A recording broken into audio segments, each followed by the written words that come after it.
PhD and master's student researchers are sometimes lost in terms of finding valuable information about the state of the art and recent literature relevant to their research. Hello, I am Dr. Shahriar Hossain. In a recent video, someone asked a great question about research techniques and how to find valuable information during your master's or PhD studies. Today, I am going to discuss that topic, sharing specific tips, techniques, and resources that can make your research process more efficient and effective. Let's start with a little about the research process itself. Effective research starts with a clear understanding of your research question or hypothesis. Research questions need to be discussed with your advisor. Once you have some initial form of research questions, your goal is to find and review existing literature that addresses your topic, identify gaps or areas of further exploration,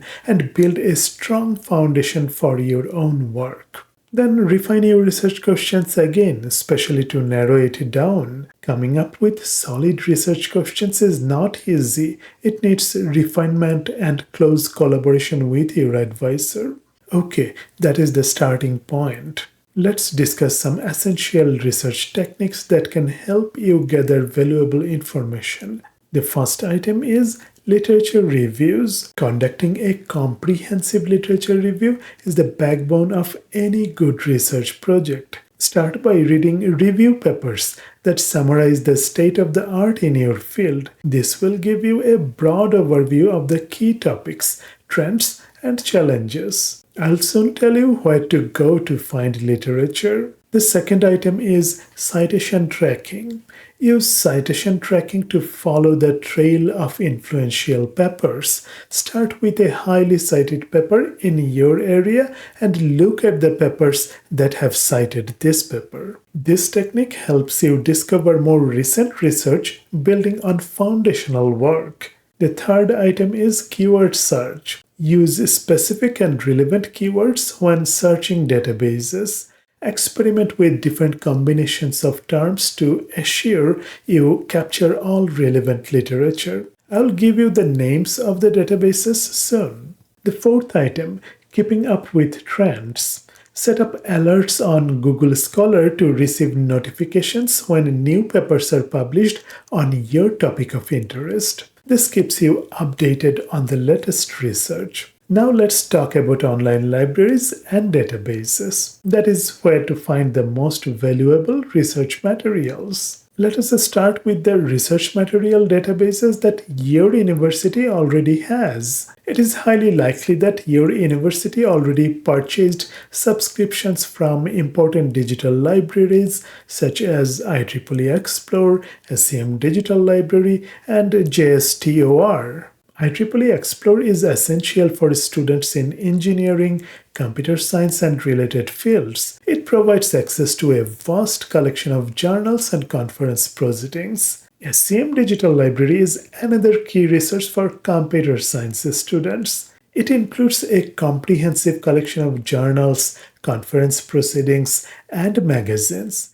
JSTOR offers a broad range of academic content, including humanities, social sciences, and sciences.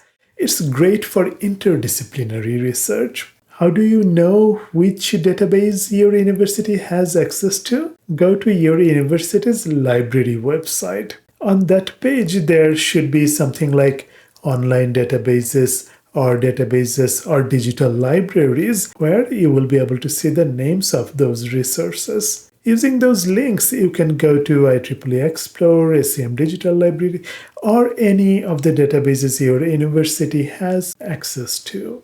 If you are off campus, that is, if the computer you are using is not within the university's IP address range, you probably will have to use your university credential to access those databases. Generally, if you are on campus, if you access those databases via your university library website, you probably don't have to even enter any credentials. While off campus, you can use your university's VPN to access the materials. You can download the PDF papers, keep them in a folder on your computer, read them and annotate them, just don't share them anywhere online. Over time, I found that many of our students do not know that they have full online access to full papers of thousands of conference proceedings and journals via the university library website. Use these resources during your master's and PhD studies. Outside of academia, people have to purchase access to online databases,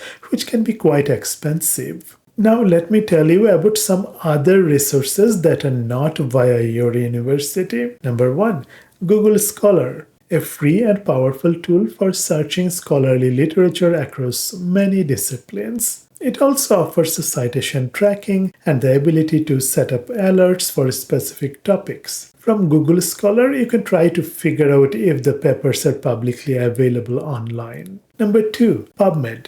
For students in biomedical and life sciences, PubMed is a must. It provides links to a vast number of articles in the fields of medicine, biology, and health sciences. Many of the links go to free resources. Many links go to databases that your university might have access to. Number three, Archive. It's a preprint repository that covers physics, mathematics, computer science, quantitative biology, and more. It is a great place to find cutting-edge research that hasn't yet been peer-reviewed. Note again here, Archive is a preprint repository, that is, archive papers are not exactly published papers. Sometimes you will find that people published a more polished version of the paper later. So take the version of the paper from archive only when you cannot find the original published paper from a legitimate publication database. In addition to all these literature-related databases, it is important to know the key journals and conferences in your field. I'm not going to specify the names of journals and conference proceedings today because they will vary from topic to topic. For example, the top machine learning conference proceedings and software engineering proceedings are different venues. Their top journal venues are different too. Just I will tell you this, publish in competitive venues. In computer science, conference proceedings have great value. The field expects full-length papers in conference proceedings. In other disciplines, journals carry more value. Anyway, those are discussions of another time. Now let's talk about some tools and resources that can help you manage your literature study more efficiently. Number one, reference managers. Tools like Zotero, Mendeley, and EndNote are essential for organizing your references, managing citations, and creating bibliographies. Number two, reading and annotation tools. Mendeley and Zotero also offer features for annotating PDFs, helping you keep track of important notes and highlights as you read through articles. I find that resources for reading and annotation generally vary between person to person.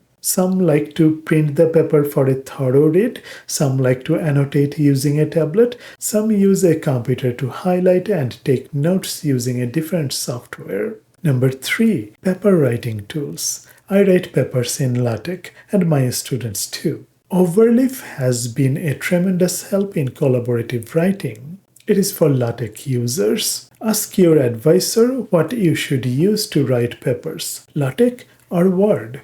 Another important item that I want to mention is that if you are a master's or PhD student, if your department has a graduate level course named Research Methods in XYZ, where XYZ is the major, consider enrolling in the course. For a computer science department, the course should be Research Methods in CS. For electrical engineering, probably the course is Research Methods in EE. Generally, the course covers a comprehensive literature review as a practice. Probably the course will cover most of the items I have mentioned in this video and more items relevant to the research process in your discipline. Research is a challenging and complex process, but with the right techniques and resources, you can make it more manageable and productive. If you find this video helpful, please give it a thumbs up and subscribe for more content on academic success and technical content on AI and data science. Leave any questions or comments below. Thank you. See you in the next video.